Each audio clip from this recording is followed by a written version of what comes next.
Hello guys, back to my new blog. आज हम जाने वाले हैं शिव महाभागवत पुराण सुनने, जो कि हमारे घर के थोड़े पास में है और थोड़ा दूर है। तो अब जाने वाले हैं, मैं और मेरे दादाजी साथ मिलकर श्रीमद् महाभागवत पुराण में आ चुके हैं और अभी हम यहाँ प्रवेश कर दिए और हम बैठकर श्रीमद् महाभागवत का पुराण का मजा लेंगे और आप भी सुनिए और आप भी मजा लीजिए।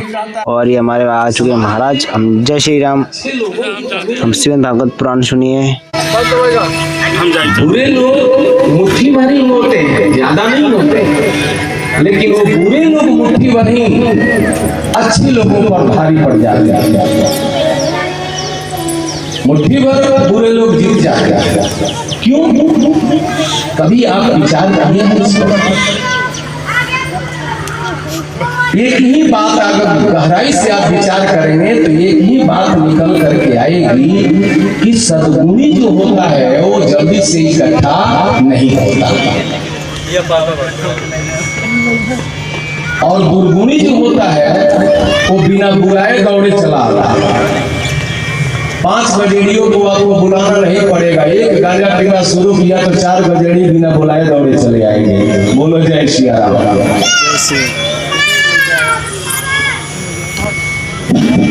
लेकिन 2 विद्वान को एक जगह, 2 ज्ञानी को एक जगह बुला के देखो, नहीं आएंगे। 2 होशियार को एक जगह इकट्ठा कर दो, रोकना बड़ी मुश्किल हो जाएगा। एक आएगा ज्ञानी तो दूसरा चला जाएगा वहां से। एक बार 2 पंडित चले गए एक जजमान के यहाँ। तो पंडित जी गए, जजमान बेचारा आसन जमाया, हाथ पैर धुलवाया, बैठाया। तब तक एक महाराज को बाथरूम जाना गए। बाथरूम तो वो व्यक्ति आकर के बैठ गया दूसरे महाराज के पास। अब बोला कि पंडित जी, आप तो बड़े ज्ञानी हो, आपके बारे में तो मैं बहुत जानता हूँ, लेकिन आपके साथ जो पंडित जी आए हैं, क्या वो भी आपके जैसा विद्वान है, ज्ञानी है? तो ये पंडित कहते हैं कि अरे काहे का ज्ञानी, 1 नंबर का महा मूर्ख है, बैल है। अच्छा,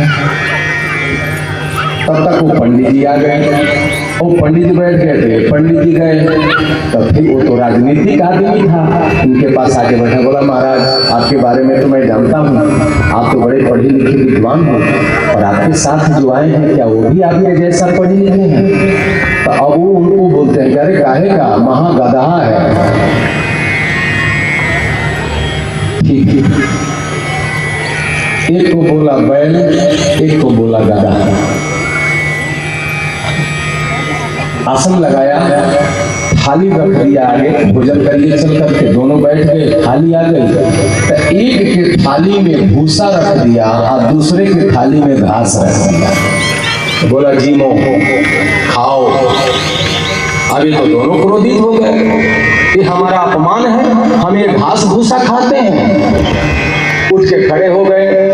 वो बोला हाथ जोड़ करके, सरकार काहे को नाराज हो रहे? परिचय तो आप लोगों ने ही दिया है। आपने कहा कि ये बैल है और इन्होंने कहा कि आप गधा हैं, तो बैल के आगे भूसा और गधा के आगे घास खाओ।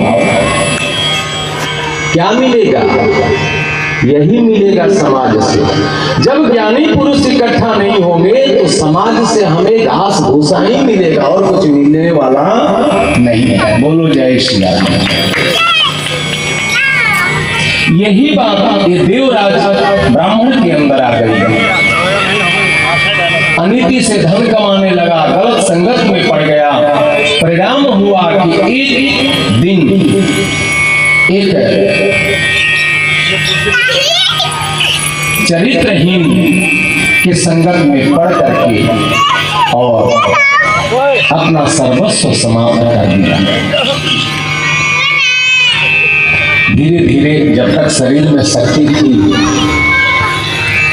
तब तक तो किसी की बात नहीं माने, न सुने। जब धीरे धीरे शक्ति समाप्त होने लगी, बुढ़ापा आने लगा, घर से निकला,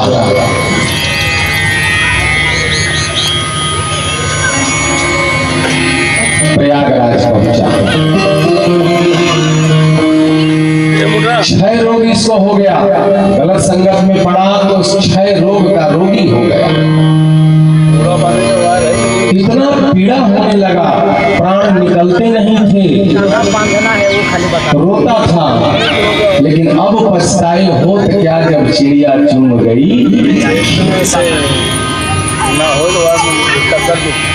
लेकिन जिस जगह पे ये देवराज रुका था, ठीक सामने एक शंकर भगवान का मंदिर में एक पंडित जी शिव पुराण की, श्रावण का महीना था, शिव पुराण की कथा चल रही थी। पंडित जी जो श्लोक कहते थे वह श्लोक इसके कान में सुनाई पड़ता था। सामने ही मंदिर, ये तो जीवन भर पाप किया कथा तो इसको अच्छी लगती नहीं थी, लेकिन अब मजबूरी थी, रहना वही सामने है, सामने कथा हो रही थी, अब वो शब्द इसके कान में सुनाई पड़ते।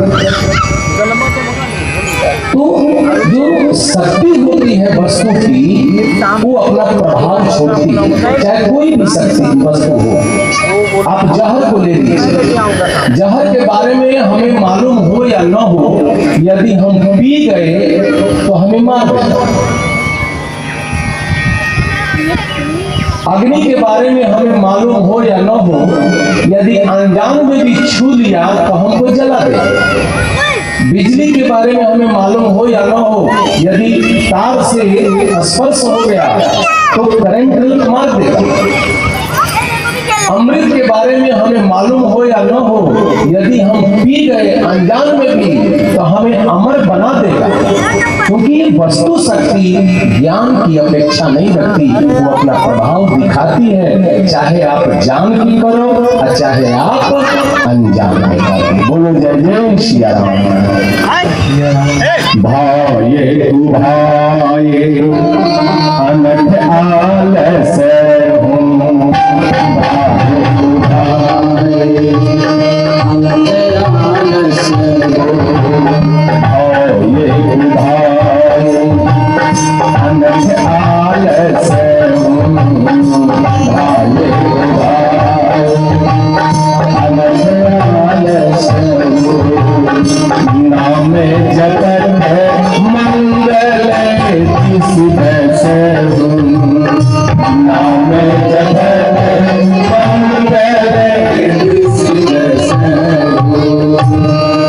उसी प्रकार जैसे जाने अनजाने में जहर पिया जाने पर हमें मार सकता है, तो क्या भगवान का नाम जिसमें तारक शक्ति होती है, अनजान में भी हम सुन ले तो क्या वो तार नहीं सकती है?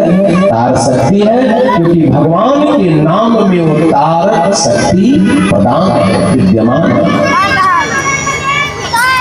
न चाहते हुए भी शिव पुराण के श्लोक उसके कान में पड़ रहे थे, और जैसे जैसे कान में श्लोक पढ़ते चले गए, इसका धीरे धीरे जो पाप था वो क्षय होता चला गया, समाप्त होता चला गया। और जैसे जैसे पाप समाप्त हो रहा था, इसको कथा अच्छी लगने लग रही, चाहे वो मजबूरी में ही समय आ गया, जम के दूत आए, प्राण छोड़ दिए, जड़ से पीड़ित तो था ही, बीमार था ही। जम के दूत आए और इसको घसीटता हुआ लेकर के जमलोक में पहुंचे, और जैसे जमलोक में रखा इसको, तब तक चार हट्टे कट्टे भगवान शिव के दूत प्रकट हो गए। बोलो शंकर भगवान की जय।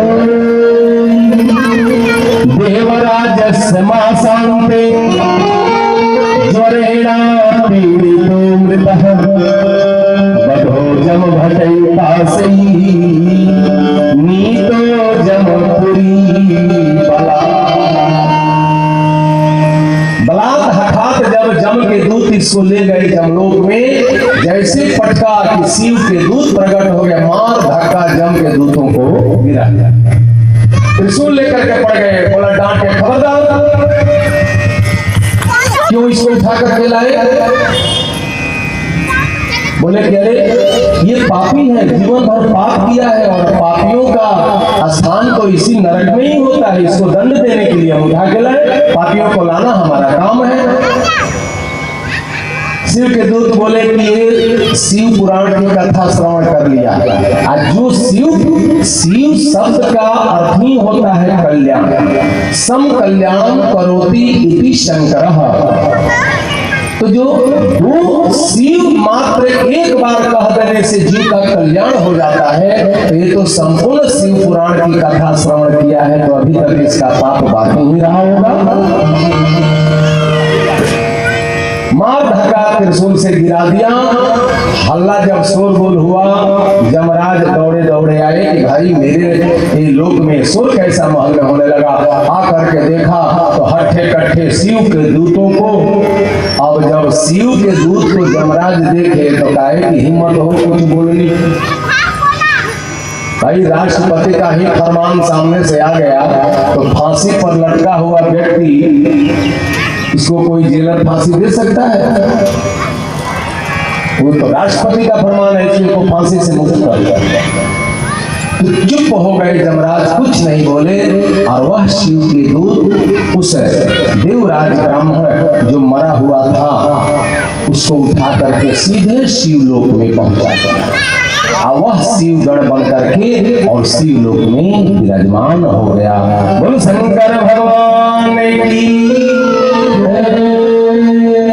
ये शिव पुराण की महिमा है। सूत जी कहते हैं कि ऋषियों, तो बड़ा से बड़ा पापी देवराज भी शिव पुराण की कथा श्रवण करके मुक्त हो गया। तो जो भक्त हैं शिव के, क्या वो मुक्त नहीं, मोक्ष नहीं पा सकते हैं? अवश्य पा सकते हैं। और ये तो देवाधिदेव महादेव हैं। एक लोटा पानी चढ़ा दो प्रसन्न। बाकी देवताओं की तो तपस्या बरसों बरसों करनी पड़ेगी, जल्दी प्रसन्न नहीं होते। लेकिन भोलेनाथ ऐसे हैं कि बस एक लोटा जल दे दो, प्रसन्न जो इच्छा हो मांगो। लेकिन वो जल कैसे? भाव से होना चाहिए। तो इसीलिए प्यारे आज से शिव पुराण की कथा 7 दिन तक प्रवाहित होगी इस धारा पर। खूब इसमें गोता लगाएं। और जो एक बार शिव का हो गया, वो चाहे कितना हो, अनाथ हो, सनाथ तो हो ही जाता है। बोलो जय श्री राम, जय श्री राम।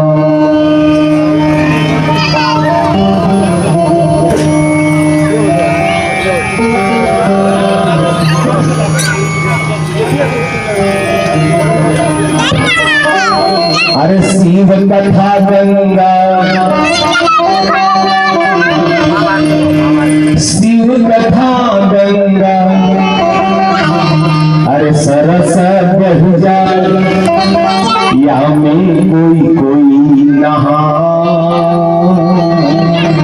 बड़े सौभाग्यशाली होते हैं जो भगवान शिव की कथा की गंगा में स्नान करते हैं। नहाना माने स्नान करना।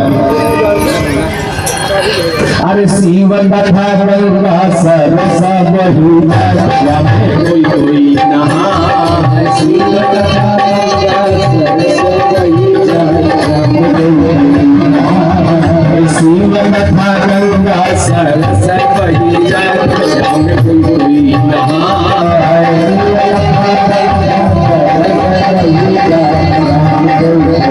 जय भोले। ताली बजाते हुए भाव से।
सुना यहाँ में कोई नहाए।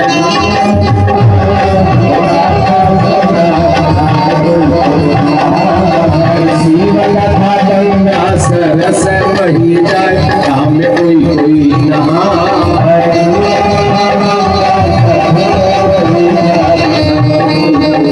जय हरि ताली बजाते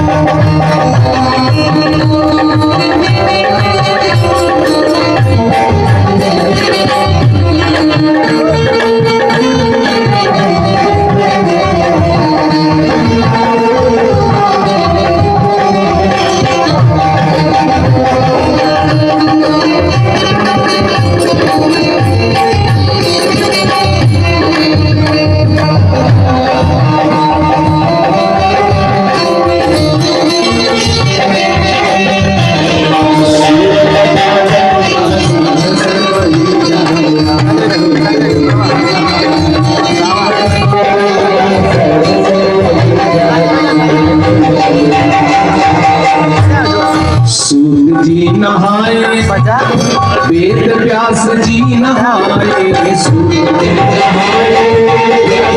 नहाए, सूत जी नहाए, वेद व्यास जी नहाए,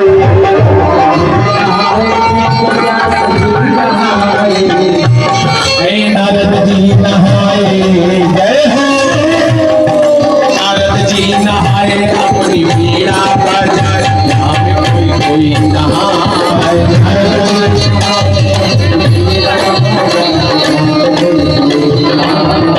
नारद जी नहाए, अपनी वीणा बजाए, यहाँ में कोई